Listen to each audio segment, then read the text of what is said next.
अनेक मुद्द्यांवरती इथे चर्चा झाली। एक फार महत्त्वाचा मुद्दा, जागतिकीकरणाला आपल्यापैकी बऱ्याच जणांनी विरोध केला। भांडवल व्यवस्था आणली, त्या व्यवस्थेचा उल्लेख केल्याशिवाय हा परिसंवाद पूर्ण होईल असं काही मला वाटत नाही।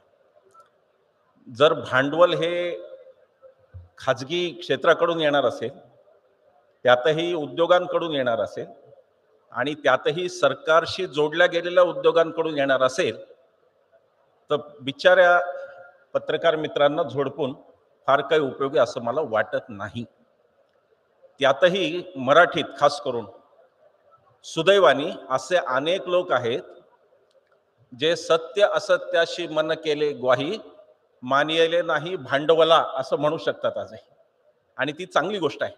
मराठी मीडियाचं हिंदी इतकं विकृतीकरण झालेलं नाही। हिंदीमध्ये कोणीतरी प्रिन्स खड्ड्यात पडतो आणि तो राष्ट्रीय विषय होतो पुढचे 3 दिवस। आपला मराठी मीडिया खरंच आपल्याला मराठी साहित्य संमेलनात शरीक झालेल्या आपल्याला सगळ्यांना अभिमान वाटावा असा मीडिया आपला आज तरी राहिलेला आहे, उद्याचं मला माहिती नाही। त्याचं कारण असं की एकदा तुम्ही भांडवल घरात घेतलं की त्या भांडवलाचे अनुषंगिक गुण हे येणार। म्हणजे सून ज्या घरची करायची तिने नुसतं सून म्हणून यावं, पण त्या घरातले संस्कार आणून नयेत असं होत नाही, त्याच्याबरोबर ते संस्कारही येणार। आणि पत्रकार मित्रांची एक अडचण अशी असावी असं मला वाटतं की आपल्या समाजाची जी सगळी नैतिकतेची सगळी ठेवण जी काही ठेव आपण ठेवलेली आहे ती फक्त 3 लोकांच्या बाबत आहे। एक म्हणजे पत्रकार, दुसरे डॉक्टर आणि तिसरे शिक्षक। बाकी सगळ्यांचे पगार मजबूत वाढावेत, सगळ्यांनी छान आयुष्य एन्जॉय करावं, या तिघांनी मात्र तत्वनिष्ठ राहावं। डॉक्टरनी जास्त फीस घेतली की वैद्यो नारायणो हरी, तुम्हाला अधिकारच नाही जास्त फीस घेण्याचा, तेच पत्रकारांचं आहे। म्हणजे पत्रकार मित्रांना जर आपण बाळशास्त्री जांभेकरांची काय म्हणू धारदारपणा तुमच्यात ठेवा असं म्हणत असू, तर आपल्याला त्यांचे पगार बाळशास्त्री जांभेकरांच्या काळातल्या सारखे ठेवता येणार नाहीत। ज्या दिवशी त्या पगाराची व्यवस्था लोकवर्गणीतून होईल आणि ज्या दिवशी हा समाज पत्रकारांच्या मागे उभे राहील की तुम्ही उभे राहा, तुम्हाला जगवण्याची शक्ती या समाजात आहे, तोपर्यंत हे भांडवली स्वरूप आणि तोपर्यंत हे मनोरंजनीकरण। मी आज नमोरंजनीकरणावर जास्त बोलणार नाही, तो माझा स्पेशलिटी विषय असला तरी, त्याचं कारण की हा वेगळ्या प्रकारचा उत्सव आहे आणि आज आपण इथे वेगळ्या चिंतनासाठी, एका गंभीर अशा काही चिंतनासाठी जमलो आहोत। दुसरा एक पेच जागतिकीकरणानंतर असा होतो की अनेक गोष्टी विनाकारण ग्लोबल होऊन जातात, त्या लोकल ठेवताच येत नाही। आमचे एक संपादक मित्र एका तालुक्याच्या गावी त्यांनी त्यांची कारकीर्द पत्रकार म्हणून सुरू केली आणि पहिल्याच आठवड्यात त्यांनी जिल्हा परिषदेतला भ्रष्टाचार, पंचायत समितीतला भ्रष्टाचार असे खूप धारदार लेख लिहिले। संपादक अनुभवी होते, त्यांनी त्यांना बोलून सांगितलं की असं करू नका, आपल्याला जाहिराती पंचायत समिती जिल्हा परिषदेमधूनच येतात, तर तुम्ही जागतिक पातळीवरचे कोणतेही विषय हाताळा। मग त्यांनी अग्रलेख असे लिहायला सुरुवात केली की आमच्या या अग्रलेखानंतरही मिखाईल गॉर्बाचेफ यांनी जर आपले पश्चिम आशिया विषयक धोरण बदलले नाही तर पुढील अग्रलेखातून आम्हाला त्यांचा समाचार घ्यावा लागेल। आता हे ग्लोबलायझेशनच एक प्रकारे, हे जागतिकीकरणच आहे की स्थानिक मुद्दे टाळून, आणि त्याचा अतिरेक झालाय। म्हणजे ग्लोबलायझेशन इतकं झालंय की एखाद्या गावात एखाद्या नदीला पूर आला तर लोक आधी जागतिक हवामान वाढीचा विचार करतात, त्या नदीच्या पात्रात आपल्याच लोकांनी घरं बांधली त्याचा विचार ते करत नाही। तर मला असं वाटतं की या एका पेचात पुन्हा आपला मीडिया आहे आणि त्या ग्लोबलायझेशनचे वेगवेगळे परिणाम त्याच्यावरती बरंच बोलता येईल, पण आता खूप काही मी आज त्याविषयी बोलणार नाही। कळीचा मुद्दा असा आहे की आपली धारणा नेमकी काय आहे, आपल्याला नेमकं काय वाटतं? आपल्याला असं वाटतं का की माध्यमांमुळे समाज बदलतो, का आपल्याला असं वाटतं की समाजात जे चाललंय ते माध्यम दाखवतात? यातली आपली नेमकी धारणा काय, हा मूळ प्रश्न आहे। जर आपल्याला असं वाटत असेल की सास भाऊच्या मालिका आल्या म्हणून घरात घरात भांडणं लागली सासा सुनांची, तर ते तसं नाहीये। सासा सुनांची जी भांडणं आहेत तीच दाखवून टीआरपी मीडिया मिळवतोय, म्हणजे ते समाजात आहे, ते समाजात आहे म्हणून ते मीडिया दाखवतो। मीडिया हा आरसा आहे।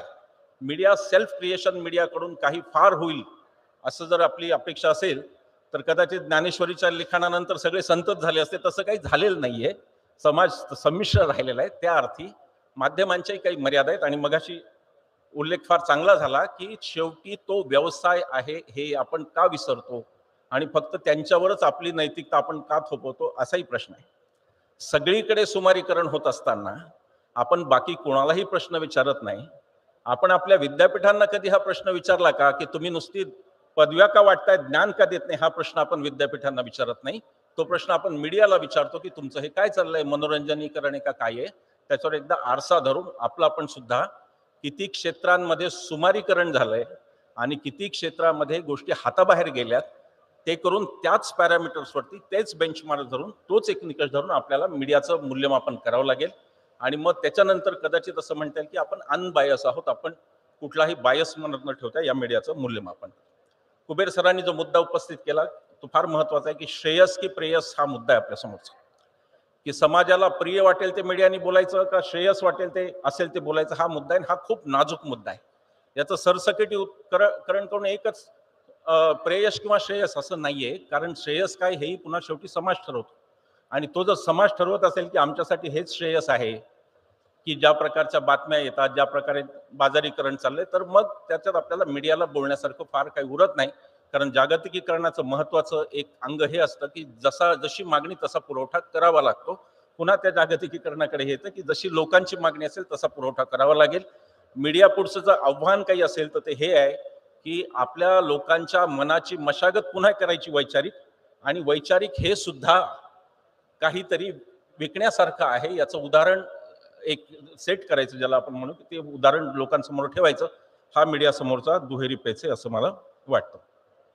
माध्यमांना अजेंडा हवा की नको, यावेळी यावर बरीच चर्चा होते. माध्यमांना अजेंडा होताच पहिल्यापासून. गांधीजी वर्तमानपत्र काढत होते, बाबासाहेब काढत होते, त्या सगळ्यांना अजेंडा होता. तो अजेंडा असायलाच पाहिजे. अजेंडा नसेल तर नुसतंच गोलबुडाचा चंबू होईल की काही भूमिकाच नाही. त्यामुळं माध्यमांची भूमिका ही राज्यघटनेशी एकरूपतेची आहे. माध्यमांची भूमिका ही आहेच. म्हणजे माध्यमाला आपण, आपल्याला असं झालं की निष्पक्ष आणि तटस्थता वगैरे वेगवेगळे आपण शब्द वापरतो आणि त्याचे फार वेगवेगळे अर्थ काढतो. म्हणजे सगळ्यांना एक न्याय वगैरे हे असूच शकत नाही. न्याय हा ज्याला न्याय मिळाला नाही त्याला द्यायचा असतो. म्हणजे सगळ्यांना समान न्याय वगैरे जे शब्द आपण वापरतो त्या शब्दांमध्येच एक प्रकारे फार वेगळा काहीतरी पॅराडॉक्स पण आहे, एक त्याच्यात विरोधाभास पण आहे.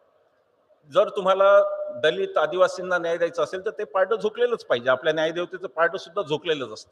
माझी अपेक्षा माध्यमांकडून अशी आहे की माध्यमांनी राज्यघटनेच्या तत्वांशी एकरूप राहून आपण जे सगळ्यांनी स्वीकारलं त्यांना माध्यमांनी स्वीकारलं. म्हणजे माध्यमां ते काही आउट ऑफ या सगळ्या डिस्कोर्सच्या बाहेरचे ते नाहीत आणि म्हणून त्यांनी ते स्वीकारलं.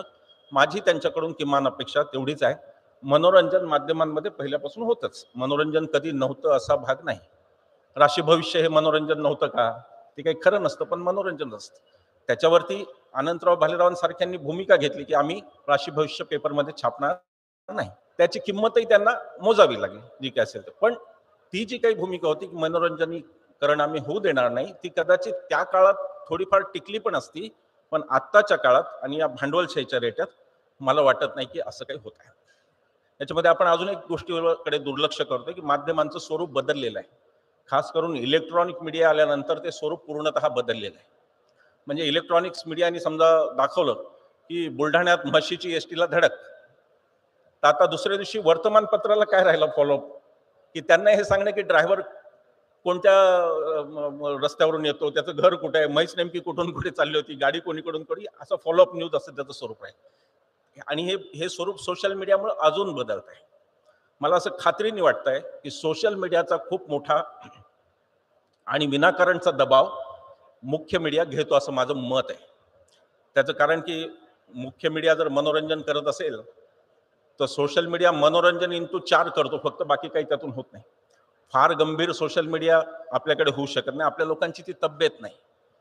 काही वेळा आपण ते मान्य केलं पाहिजे की आपल्या लोकांची एकूण तब्येत हाही विषय महत्वाचा आहे.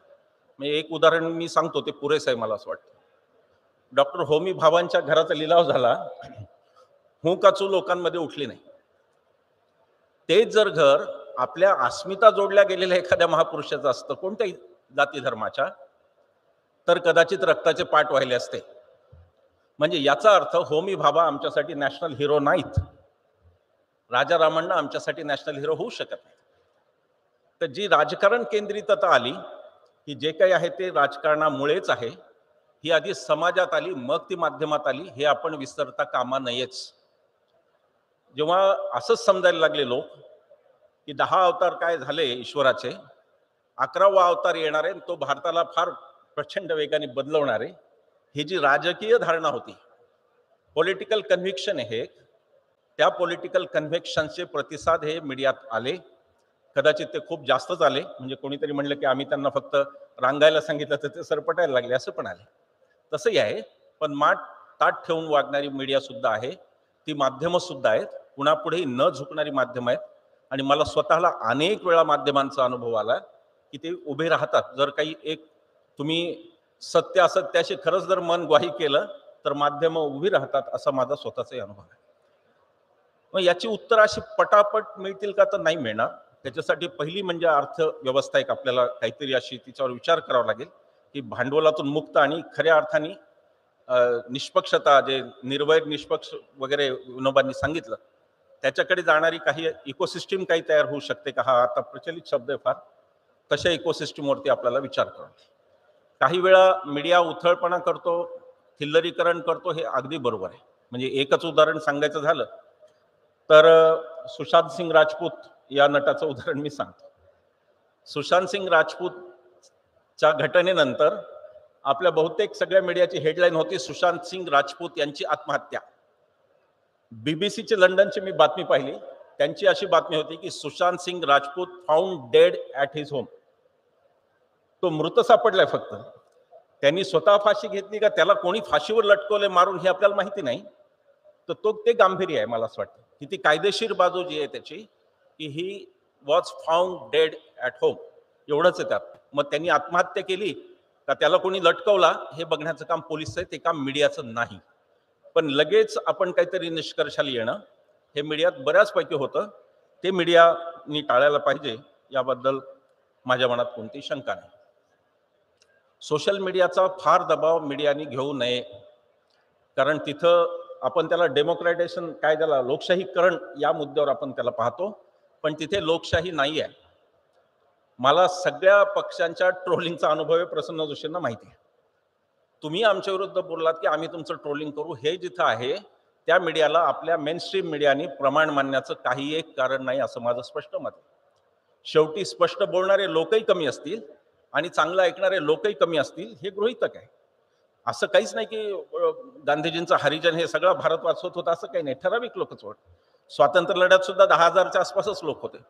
तेव्हा सगळं काही बहुमतावर चालेल असं नाही, कारण बहुमतात जे असतात ते सत्याशी त्यांचं मन ग्वाही केलेलंच असेल असं अजिबात नाही.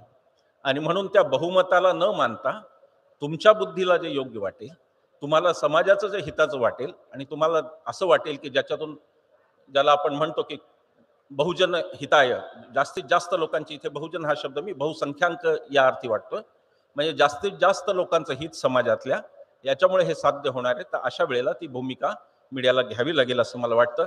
थांबतो. धन्यवाद. की